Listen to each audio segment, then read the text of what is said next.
Moses' direction to Israel and Joshua. There's so much encouragement over there. And so I started to read Deuteronomy and Joshua. And I said, no, I know what God is saying and I have enough. Thank God for that. So I have decided to speak to you, to us all today, in courage. I have entitled this, The Call to Courage. I know we're going to need a lot of this as we get closer to the coming of the Lord. We're going to need a lot of this. And we don't know what may be transpiring in the White House. It seems as if things are getting crazy. But we're going to need a lot of courage. So I decided to share with you the word, courage, today. If you would bow your heads, I would appreciate if you pray with me also in your heart. Dear Jesus, it is you that spoke to Joshua, to Moses. You promised Joshua as you was with Moses, so will you be with him. Won't you be with me now? I claim that promise as mine. I wanted to bless these words, the hearts of your people. I pray that you will give me all that is necessary, the power and the clarity of the Holy Spirit to do so. Thank you for hearing, for Jesus' sake. Amen. The call to courage. In Deuteronomy chapter 31 and verse 6, it began. Be strong and of good courage. Fear not, nor be afraid of them. And then in Joshua chapter 1 and verse 6, be strong and have a good courage. And then in Joshua chapter 1 verse 7, only be thou strong and very courageous. And then in Joshua chapter 1 and verse 9, be strong and have a good courage. And then also in Joshua chapter 1 and verse 18, only be strong and of good courage. 1, 2, 3, 4, 5 times. 4 times in the book of Joshua. God spake those words to Joshua. Be strong and have good courage. I think we need to be reminded of this in these last days. Because I do believe it is going to take a lot of courage to stand true and faithful to the end. Look how many times it is emphasized in the early book of Joshua. Then in the closing book of Revelation, this is the conclusion of the book, of all that will happen. When Revelation is finished, there is nothing left. And so in the closing book, in the conclusion of the book, Jesus speaks again. Chapter 21 and verse 8. Listen to this. But the fearful and the unbelieving shall have their part in the lake of fire. Therefore, I conclude, the cowards and the fearful will not make it to the kingdom of God. That's what Jesus says. The fearful, the unbelieving, shall have their part in the lake of fire. So if we are fearful, heaven is not for us. If we are a coward, salvation is not for us. See, so what is courage?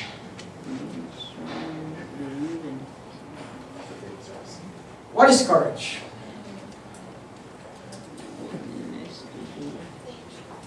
Hear it from Mr. Webster. Mr. Webster will tell us what courage is. He tells us about everything.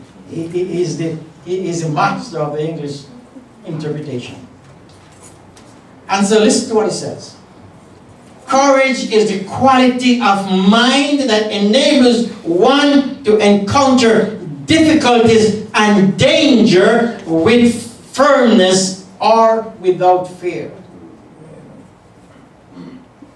So courage is simply strength of heart. Subjection to fear is weakness, cowardness, bondage. To be afraid is to have no strength of your own. It is to lose the life itself in the anxious care to keep it. Some people are so afraid that they live their lives to please friends and relatives. You know people like those? They never really began to live. See, courage sets us free and puts us in the control of ourselves. Amen. What courage does. Thank God for courage. Amen. See, Israel had failed at this miserably. They literally trembled when Joshua told them that the plan is to capture Jericho. After they sent these spies out to search for the land, they came back with such tremendous report that we can't take it because these men had built towers to heaven. They circled their city with a wall that reaches up into heaven, and we saw them. They're giants in the land. They were there. They carried a bunch of grapes on their shoulders. That's how powerful the land is. Well, here comes Caleb and Joshua and said, with God, we are well able. And these people picked up stones to stone them. And God said, listen. He said, listen.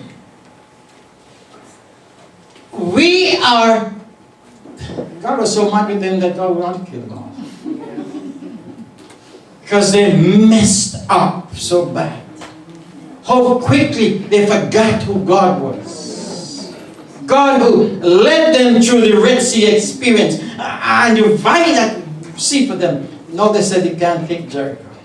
You see, fear is a terrible thing.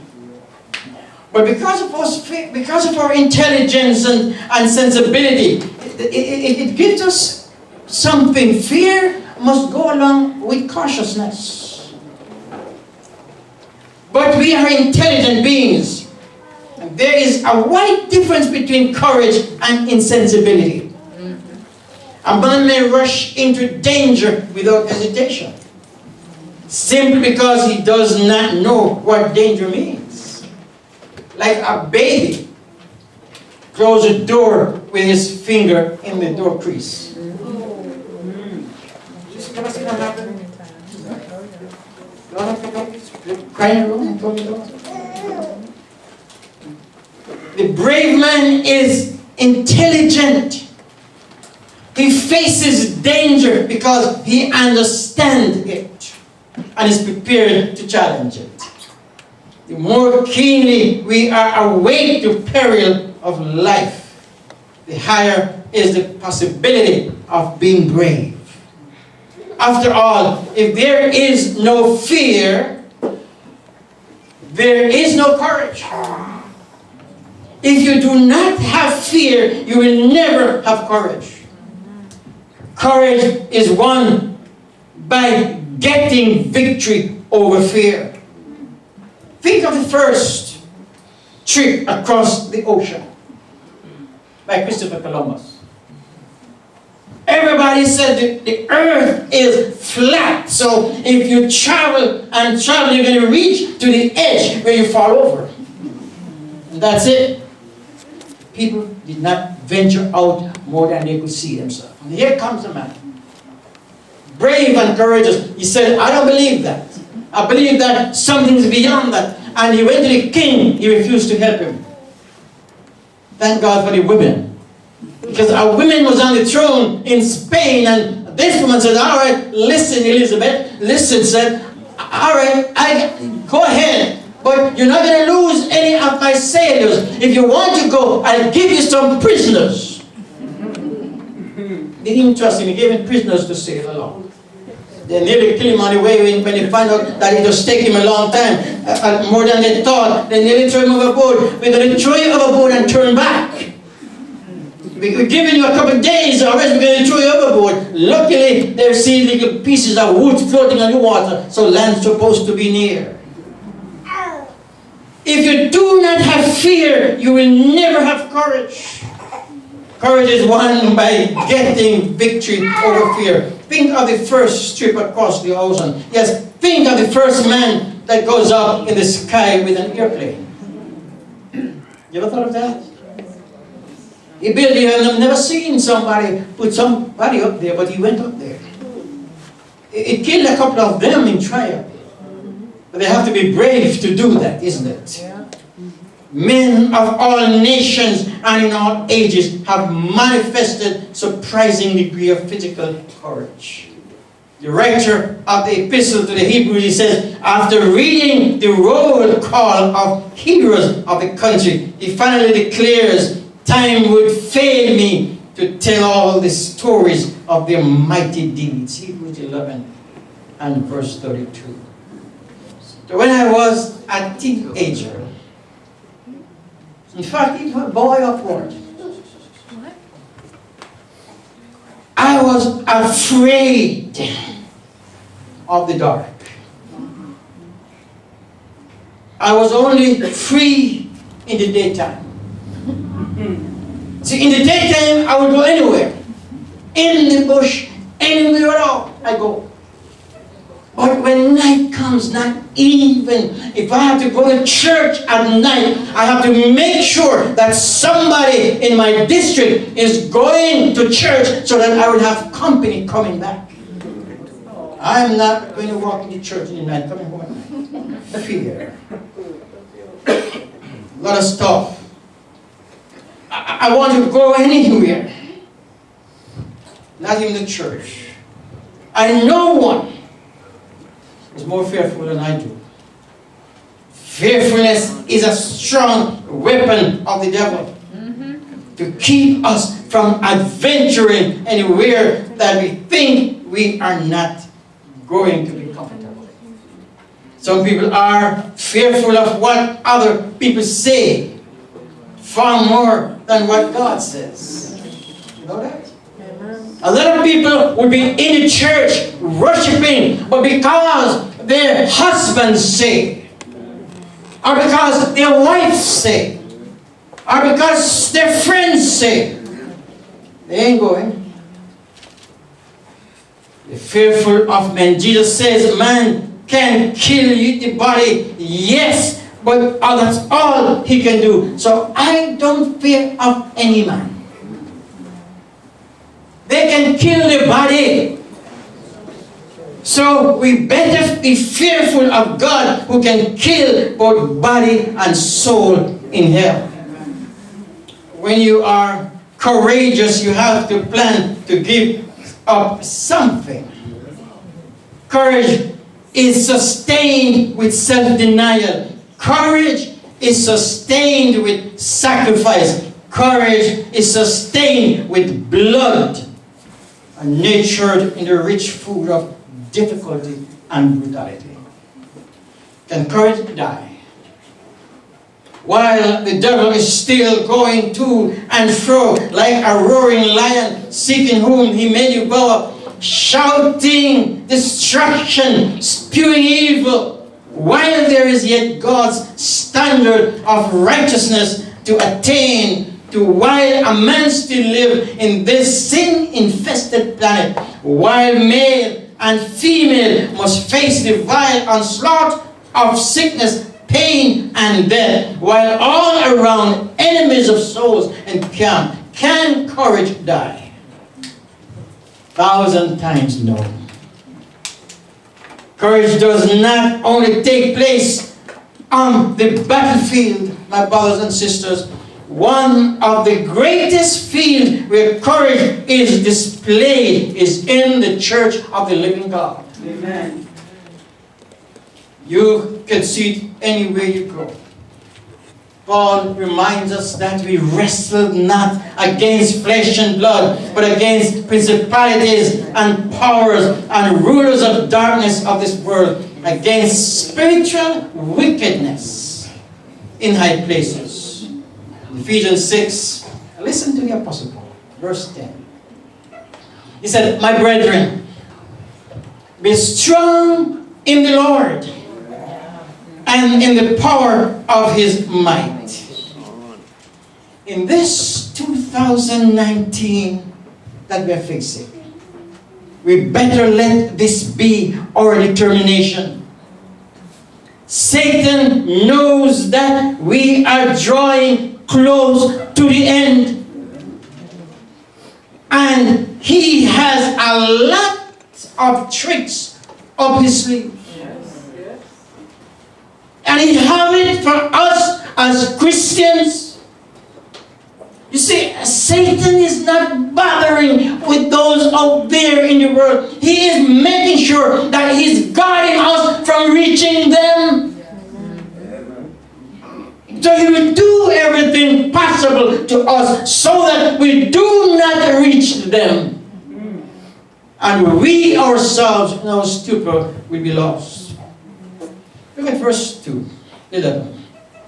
Paul says, "Put on the whole armor of God, that ye may be able to stand against the wiles of the devil." Every year brings us closer to the coming of the Lord. I was saying to say, hallelujah. Amen. Says, just over the mountain is our promised land. Amen. We talk about it, we sing about it, but I am sure as I see what's happening around the world today, I said, even so, come, Lord Jesus.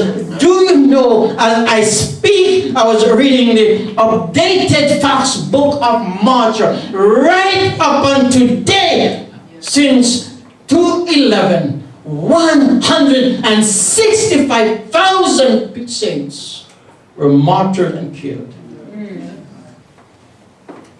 They told us of a story in Haiti. Not Haiti, in this African country, where these Muslims came in because the people are worshiping God. They came in the church and just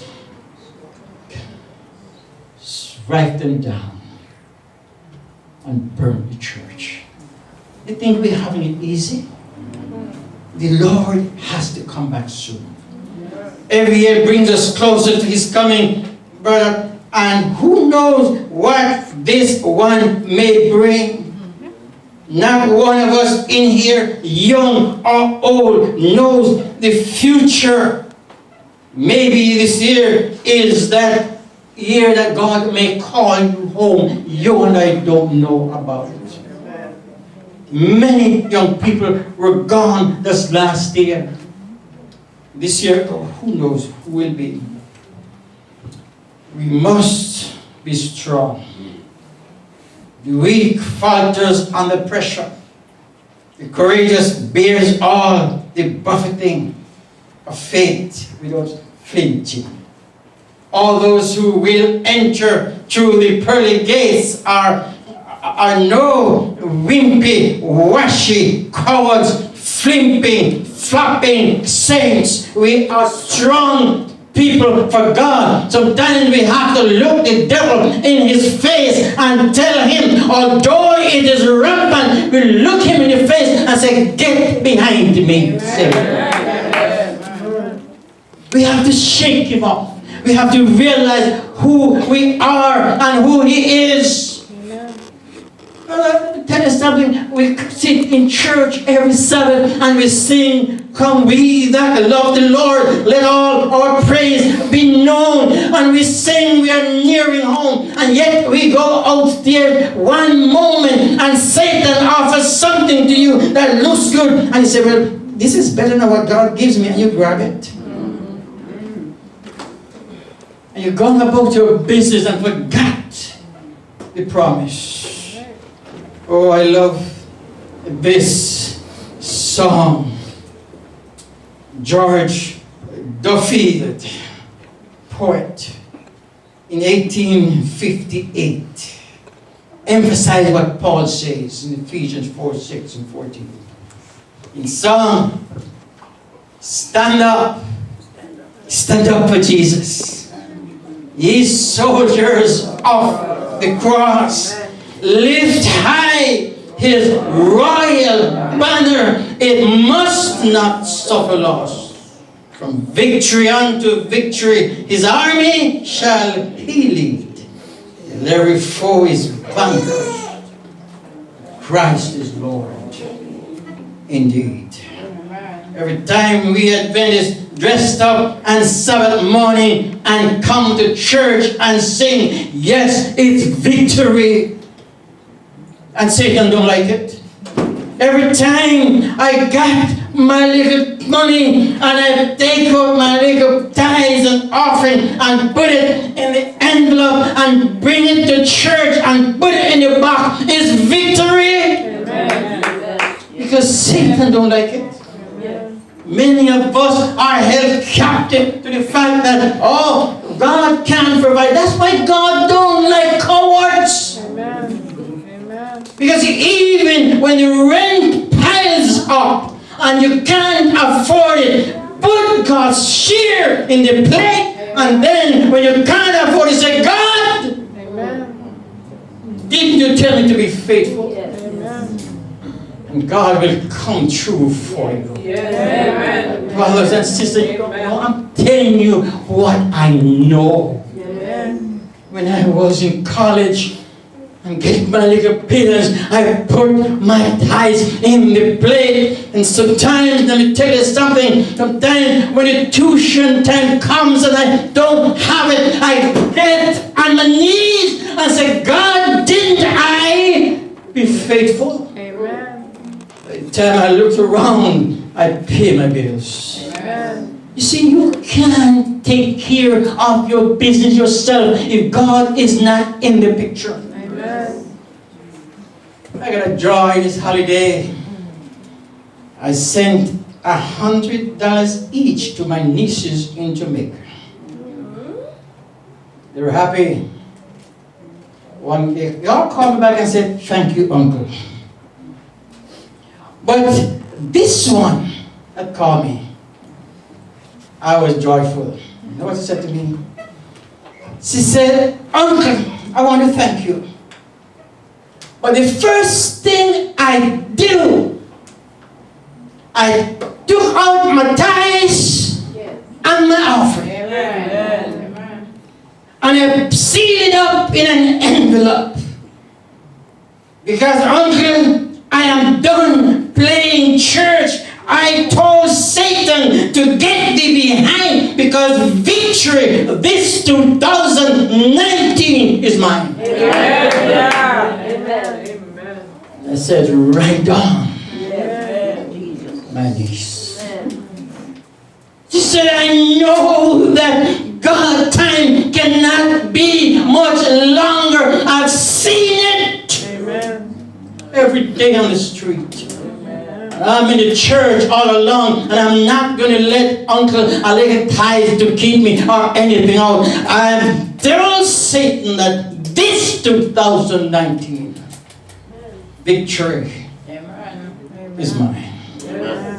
Courage is against moral and social evil, to see what is right and not to do it, said Confucius, is want of courage.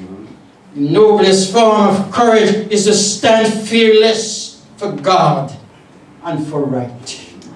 Let's look at that in display in Daniel chapter 3. Nebuchadnezzar made an image of gold. He invited his whole administration for its dedication. Set it up in the plain of Jewel. He called for all his people and everybody, all the province, come, we're going to dedicate this and we're going to worship. He gathered all the bands, the Calypso band, the reggae band, and name those bands, the flutes, the harp, everything he called for. He said, must come as the music starts. You must bow down, everybody, and worship my image.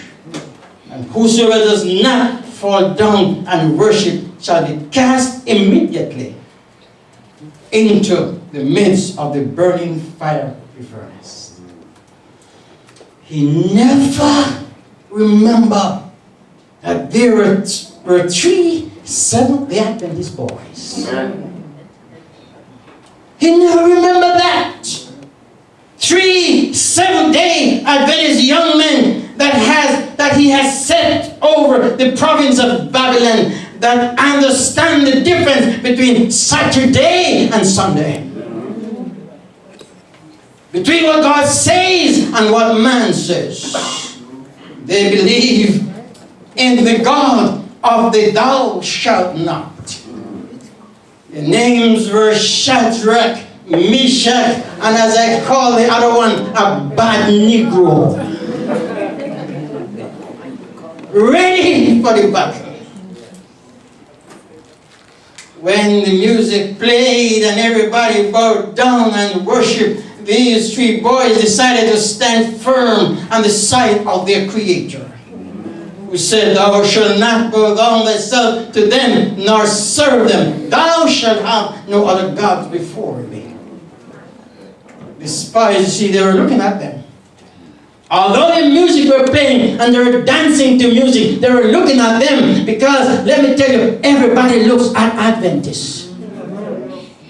The world look at you when you don't believe they are watching you, but they are watching you. So the eyes were watching these 3 boys to see whether they would bow down or they would not. But they looked at them and saw that they stood firm. Look how it is put in Daniel 3 verse 12. They got him now, they said. Run to the king. There are certain Jews whom you have put over the affairs of the province of Babylon. Shadrach, Meshach, and Abednego. These men, O king, have not paid due respect to you. You know, king don't want to hear that stuff if you don't respect him.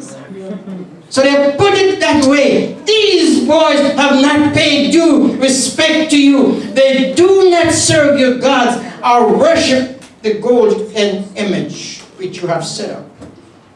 Oh, Nebuchadnezzar was mad, rage and furious.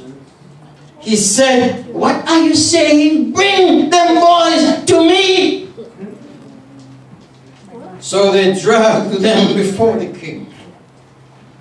King, in his wrath, just look at them and ask them, is it true what I'm hearing? that you do not serve my God? I worship the golden image which I set up? No, boys. I am giving you another chance. If when you hear all these music and you fall down and worship, then that's good. But if you do not worship, you shall be cast immediately into the fiery furnace. And who is the God that will deliver you from my hand? Oh, my brothers and sisters, if I had gotten a chance to be in heaven, I would see angels clapping. I would see Jesus smiling. When those boys could look at the king. Listen, you don't understand. Oh, my brothers and sisters, these boys' answer thrilled my soul. Look how they answered. Okay. The young man said, we have no need to answer you in this matter. Amen. How you mean we have no need? The fire is there. The king is serious. Amen. You're going to be thrown in there and you are saying that you have no need? Amen. That makes the king double mad. But the boy said we have no need to answer you in this matter because you see, if that is the case, King, our God whom we serve is able to deliver us out of your hand. Amen. Verse 17. And this is where courage comes. But if not, if God chose not to, let it be known to you, O King, that we will do not serve your gods. Now we will worship the golden image which you have set up. What a brave soldiers. Amen. Oh, when I go to heaven, brother, I want to see the boys. Amen. The king was so mad. The king was so, he couldn't believe that the God will always honor. You know, when you stand, brother, when you stand up for Jesus, just stand in his strength alone. The arms of flesh will fail you. You dare not trust your own. Saints, we must tread all the powers of darkness and win the war, the will fought day. We're not going to get to heaven without fighting. Amen. We're not going to get to heaven without overcoming something. Amen. Verse 19, saved in the fiery trial. The king was so mad with those boys. The Bible says you could look in his face and see anger. His countenance changed. He said to those men, heat up the furnace 7 times more.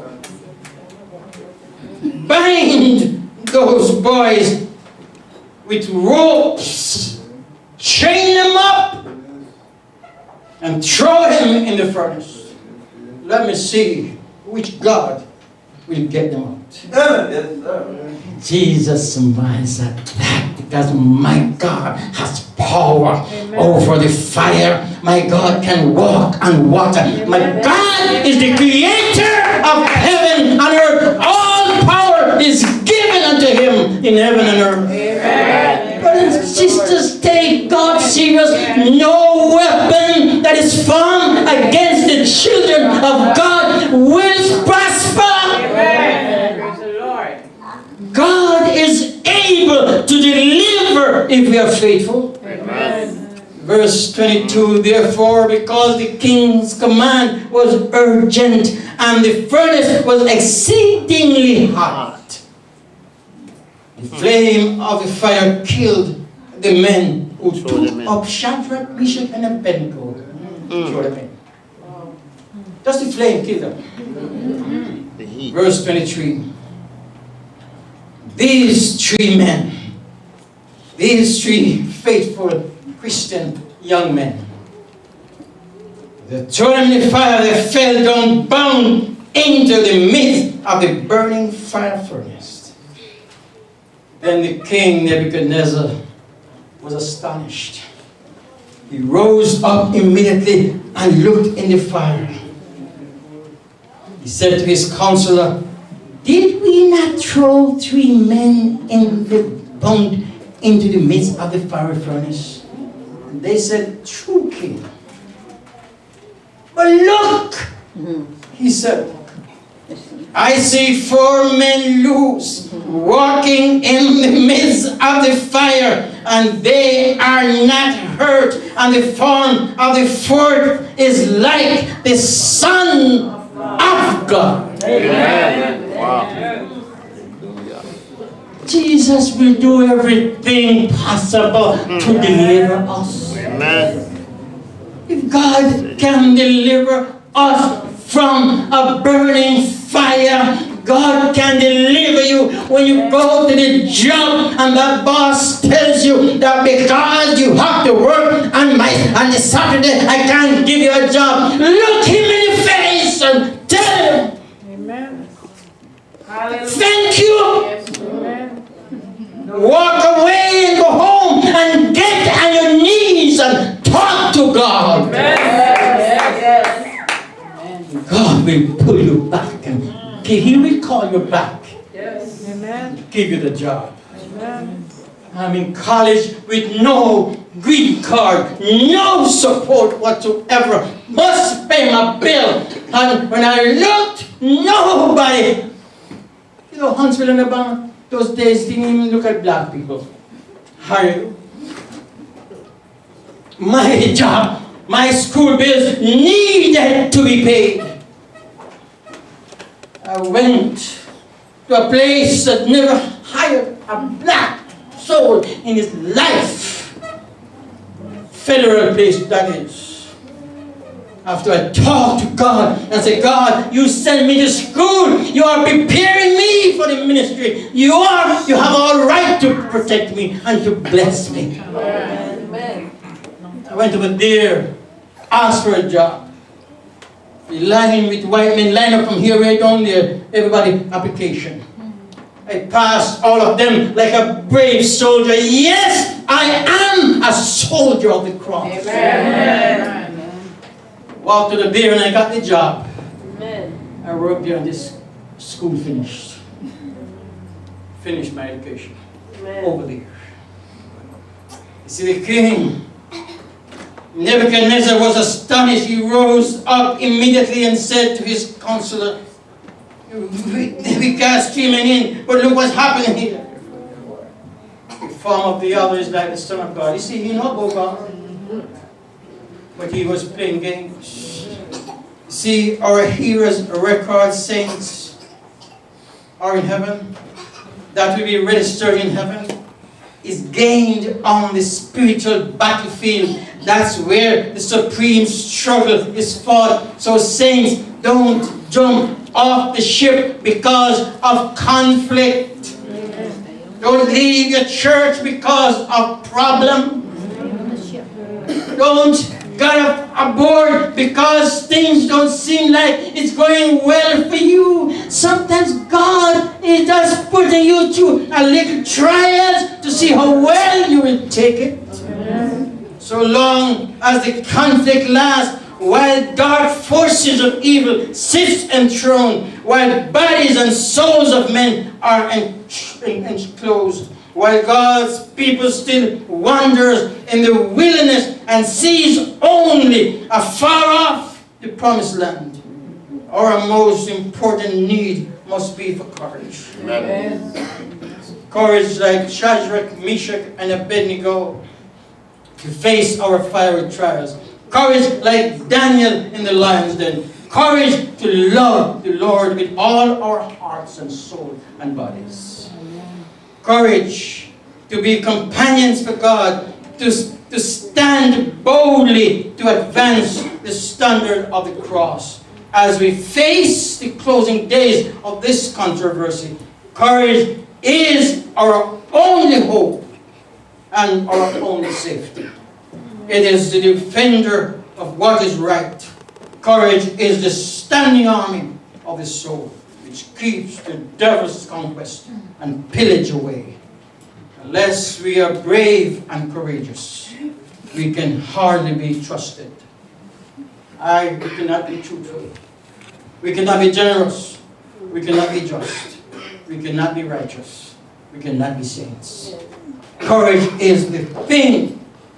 All goes if courage goes. The root of courage is faith and devotion. Faith in God. Faith in God. That flame of fire, living fire, which shone so bright in saints of old, which bade their souls to heaven aspire, calm in distress, in danger bold. O God, remember the ancient days. Renew thy work, thy grace restore, and while to thee our hearts we raise, on us thy Holy Spirit pour. Amen. True courage, my beloved, has its roots in the faith of God. Fear is an unbelieving thing. And God doesn't want His children to be fearful. If you are really fearful, you don't know God. Because the angels of the Lord encampeth round about them that fear Him and deliver them. If you are faithful, it is God's responsibility to take care of you. Amen. Amen. You don't have to worry. Whatever God sees, God knows what you want, and God is there for His children. The man who is afraid has lost his faith. He no longer believes in God. Peter, in the court of the high priest's house, was a coward. Peter, after the resurrection, was a hero, because his faith has triumphed over his weakness. Amen. The early martyrs died with smiles on their faces, enduring torture and death. Some of them were buried alive, and in their dust, while the dirt was being covering, throwing down on them, they heard them singing from the depths of the earth. Amen. What a wonderful Savior is Jesus. Amen. The saints were tied to the stakes and burnt, and instead of tears running from their eyes, they heard them singing in the dungeons of fire. Just over the mountain is a promised land. Amen. Saints, there is no need to fear. Amen. Courage is born of conviction that God is with us. Amen. And will never leave us nor forsake us. As it was said to Joshua, the Lord thy God, He is it that go with thee. He will not fail thee nor forsake thee. Wait on the Lord. That is courage at its best. Without God, what can you do? We are frail and weak and tempted mortal creatures. The burdens of life will crush us. The evils of sin will destroy us. The tempest of trouble will overwhelm us. The darkness of death will engulf us.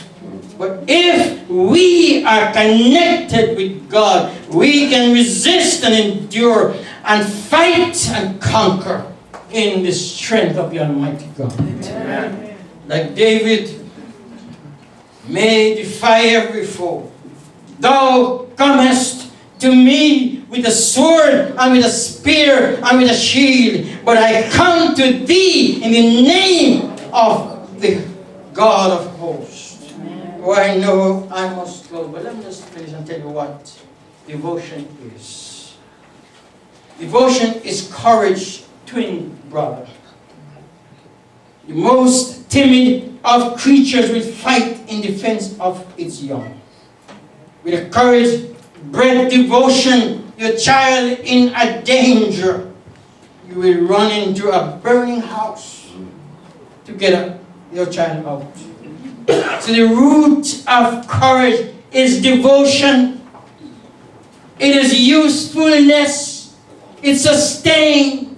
It toils and labor in the vineyard of the King. One cannot sit and relax in God's church year after year after year and do nothing to enhance His cause and the saving of souls and say you are devoted saints. No, devoted saints react. They face danger. They make some effort.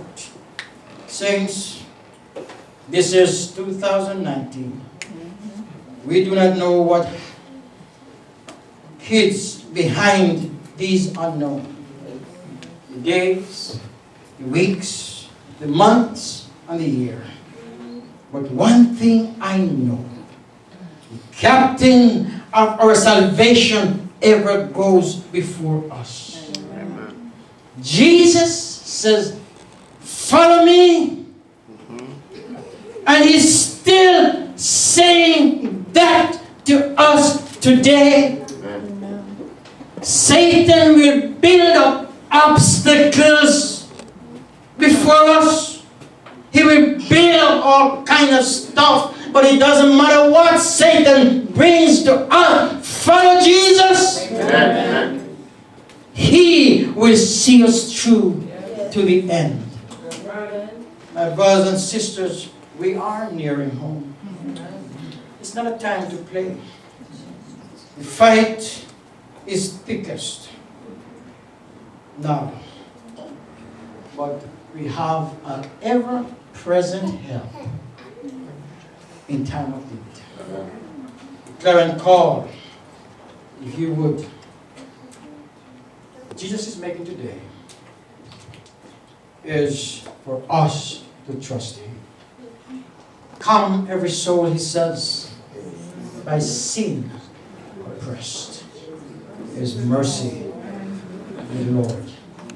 And He will surely give thee rest. Trust Him in His word. Only trust Him. Only trust Him. He will save us.